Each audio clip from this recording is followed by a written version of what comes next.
Thank you for being here on Talk of the Town. Well, owner and speech pathologist Patricia Austin of Foundations Therapy has joined me. Good morning. Thank you so much for being here. Good morning. Thank you so much for having me. So tell us a little bit, Patricia, about your practice and what it is that you do. So I have a speech language pathology practice. I'm located in Bluffton.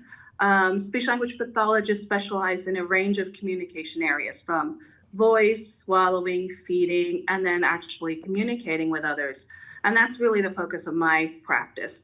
I focus on the ability to make speech sounds or classes of sounds. So people may know the terms articulation or phonological disorders. I do that. I work with individuals on social communication skills, stuttering, and language. And language covers everything from writing, reading, understanding what you're hearing, understanding what you're reading, and your ability to communicate clearly to others. Wow. So it's really a very broad range. I mean, you hear speech pathologist and you just think automatically of actually just the act of speaking, but it really encompasses a lot more than that. It really does. It's a very, very broad field, and people specialize in all sorts of areas. But my passion actually is really kind of about the ability to communicate. So I'm primarily pediatric focused, but have recently been kind of expanding my offerings as well. So primarily pediatrics, but also moving into a little bit of the older population. Okay. And so you mentioned previously that it does encompass reading and writing. So does dyslexia fall under that umbrella? It really does. Dyslexia falls into that. And it's estimated that as many as 1 in 5 children has dyslexia. Really? And oftentimes, yeah, it seems to be very underdiagnosed. And the reason for that can be that symptoms can be mild enough that it goes undiagnosed for years. So you have kids who are struggling in school, and it's just kind of like, oh, they're a poor reader, they have a hard time with it. But dyslexia is a neurologically based disorder.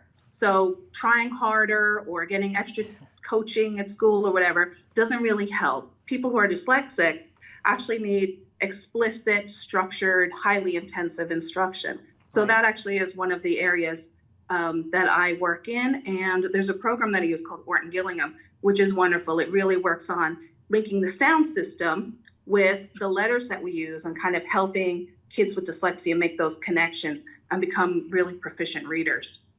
That is really fascinating. I had no idea. So thank you for sharing with that with us about that. And so you did mention that you are primarily pediatric focused, but that you're kind of moving maybe a little bit into the adult realm as well. Tell us a little bit about that transition as well. Yeah, one of the things I've kind of noticed as I've started my own practice and working with pediatrics, which is everything from birth to 21, a lot of my younger adults, later teens, are getting ready to apply for jobs. They're getting into college and writing essays.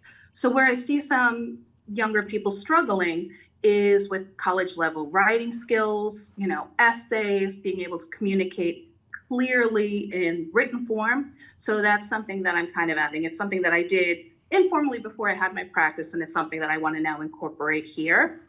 And then with the whole job interview process between applying, going through the interview process to actually sitting with an interviewer, and then the follow-up that happens at the other end.